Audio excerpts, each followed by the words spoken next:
Damon DeMarco here for CreateX3.com. Please hit subscribe. Thank you very much for doing that. Before we go any further, I want to take a moment to thank our subscriber Johannes Kaiser Wortman in the UK for his super like. Johannes said he found our video, "Things Can Only Get Better," very useful. And, well, that's what I hoped would happen when I made it. So, Johannes, I'm very pleased that you found it useful, and best of luck to you on all of your creative endeavors. I also want to thank all of you for watching. We're a very small channel still, but we are growing very, very fast. Because of all of you, we've nearly doubled our subscriber count in a matter of months. To commemorate this milestone, I want to open up the floor to an AMA session. Ask me anything, and I'll do a video that offers all of the answers to your questions, or as many as I can fit into a video or a series of videos, on or about the day of our 2000th subscriber. That's a very difficult thing to say. 2000th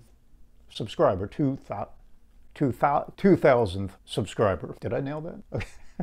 Okay. So today we're going to talk about writing a story. By now you might be aware of the raging debate between the plotters and the pantsers. It's pretty much red meat for every writer's blog or writer's bulletin board that you'll find on the internet. And basically the debate goes like this. There are two types of writers. Plotters believe that a story should be plotted out first and that writers should work from an outline. Pantsers get their name because they fly by the seat of their pants. They believe that outlines basically suck. They think that an outline constrains their creativity and therefore should be avoided at all costs. Recently, a consulting client asked me, so which one do I think is right? Is it the plotters or is it the pantsers? I want to reframe the question. And I say this as someone who's written professionally now for like 30 years. I've written a number of titles under my own name, and I've written 3 or 4 times that as a book doctor or a consultant, both fiction and nonfiction. I also teach writing. In fact, stay tuned to the end of this video and I'll tell you about a course I run that can get your story up on its feet in 6 weeks so that you're ready to write it and you've worked out all the kinks. But this is what I've learned. When people ask who's right, the plotters or the pantsers, they're kind of missing the point. The problem isn't which answer you choose. The problem is the way you're presenting the problem. Why does it have to be one or the other? That's a false dichotomy. In actual practice, most writing is a subtle mixture of both. Let me start off with this analogy. Suppose you want to build the house of your dreams. Would you just go out to Home Depot and buy a whole bunch of lumber and some plumbing supplies and some electrical supplies and maybe a lawn gnome and then go home and start hammering boards together? I hope not, because that's insane. You'd probably never get anywhere. Even if you did have any luck in the beginning, you'd probably get, I don't know, midway through the project or 3/4 of the way or even 1/4 of the way through the project, and you'd realize, oh, if I want to do this, that means I have to go back and I have to readjust everything. So let me go back to the beginning and destroy this thing that I wrote before, or I've got to rebuild it, or I've got to fix it. I've got to adjust certain things that will allow me to make the next thing that I'm writing work. That takes a lot of time. It takes a lot of effort, and it can also get very, very expensive. What I've just described to you is basically the argument for creating an outline for your story before you actually engage in the writing process. If you know where your story is going before you write your first word, the writing becomes quite a bit easier. Just like if you're driving to Chicago from wherever you are right now, assuming you're not in Chicago already. You have a map in front of you, and the map tells you, make a left here, make a right over here. You can put yourself on cruise control for this little bit right here. You have to go over this bridge. You can prepare yourself by getting this toll money together or having this rest stop planned out, and so on. The point of an outline is to plan your work and work your plan. You can also think of it this way. When I was a kid, we used to buy orange juice in concentrate. You would take the can home, crack it open, you'd pour the concentrate into a pitcher, you would just add water, and boom, you had orange juice.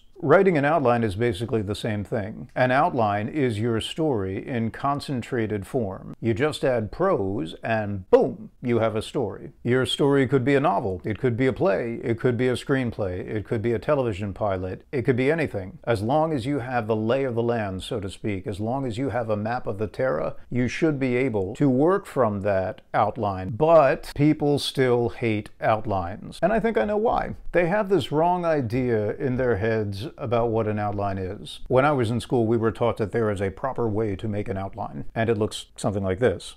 You see how rigid that is? It's awful. It's way too mechanical. It's way too rigid. There's no flexibility in it. It's not fun. And paradigms like this one are what feeds this false narrative that outlines sap you of creativity rather than supply creativity. Again, the problem isn't the outline. The problem is the model that we have in our heads, plus all the associations we might have built up around that. To me, the best way of thinking about outlines is to think about our bodies. Underneath all of us, there's a skeletal system that functions as the scaffolding to which all other tissues attach. Now, because we all have this scaffolding, interestingly enough, this common scaffolding allows our bodies to express themselves in all of their glorious uniqueness. Now, for a second, I want you to just imagine what our bodies would be like if that scaffolding wasn't there. They'd have nothing to hold them up. Our bodies would have no shape. They'd just be amorphous blobs of jelly, completely unrecognizable. Our bodies, like a story, require bones to give them structure and shape, to say nothing of functionality. Okay, here's another way I want you to think about outlines. My friend and mentor and co-author, the late William Esper, used to say, talent is like water. It needs a vessel to contain it and give it shape, otherwise it just runs all over the place. Bill used to say that the vessel that contains talent is technique. In this context, he was talking about how to train actors. But Bill knew so much about art that, as with everything else he ever said, there are various meanings you can draw from his words that apply to other art forms. They certainly apply to writing. There is a technique to telling a good story. Lisa Cron wrote an interesting book called Wired for a Story. In it, she pointed out what mythologists like Joseph Campbell and psychologists like Carl Jung began popularizing decades ago. Human brains are hardwired to digest, analyze, enjoy, and act from the stories that we hear. In fact, from a very real perspective, stories create the backbone of human civilization. What is history but a story? What is religion but a series of stories? What is our family identity but the stories we know about our forebears? What is a friendship if not the stories that we create and share with each other? If you're a parent, you know that children hunger for stories. And I'm not just talking about bedtime stories. They're constantly asking questions like, how did George Washington cross the Delaware? Or where did Grandma and Grandpa meet? Or tell me about the first time that you cut your finger because I just cut my finger and it hurts. One of the major ways that children learn is through the stories that we tell them. It's visible with children because they're so young and vulnerable and open and curious. It doesn't change when we become adults. In fact, in each one of us, I would say there is a child that is constantly hungry for stories. The only difference is that as we get older, the stories we tend to seek out are those that kind of reinforce what we already think about the world, rather than when you're a child, you're wide open. And so you're constantly looking for stories that will tell you what the world is. If you've ever applied to a job and you've tendered your resume, that's you giving people a story about yourself. If you've ever stood up at a wedding reception and toasted the bride and the groom, you've probably told a story. If you've ever gotten into a car accident and you've had to talk to an insurance claims adjuster, that's you leveraging the power of story. If you've ever applied to a school that you wanted to go to and you wrote an essay about why you want to go to that school, that's you telling a story. If you've ever created a company and described why the product or service that you've created is going to make people's lives better, I think you get the idea. So I've talked about the plotters. What about the pantsers? Is there room for improvisation in writing? Well, of course there is. Go back to that awful outline I showed you. Like I said, the reason it doesn't work is because it's far too rigid. There's no play. There's no room for discovery. Again, I go back to Bill Esper, who said, paradoxically, the best way to develop spontaneity in any art form is to practice, practice, practice. Rehearse, rehearse, rehearse. The same holds true for writing. When you're writing an outline, that's all about sharpen, sharpen, sharpen, edit, edit, edit, rewrite, rewrite, rewrite. I mentioned before about building the bones of your story. Well, once you put the bones of the story together, you have to add flesh and hang it on the body. Otherwise, you just have a skeleton, which, I don't know, isn't as interesting as a fully fleshed human being. In other words, you have to write the prose that illuminates the structure that you have created. And in this part of the work, the sky is the limit. You can pants your butt off. Your prose can be literary. It can be basic. It can be flowery. It can linger on details. It can highlight actions. It can be written in third-person narrative. It can be written in first-person narrative. I just wrote a book with a friend that was in second-person voice, which is rarely used, but we loved it, and we thought, let's give it a shot. Basically, this part of the work can be whatever you want. It can be inimitable to you. I want you to take a look at this piece of prose right here. It's from Cormac McCarthy. With the first gray light night he rose and left the boys sleeping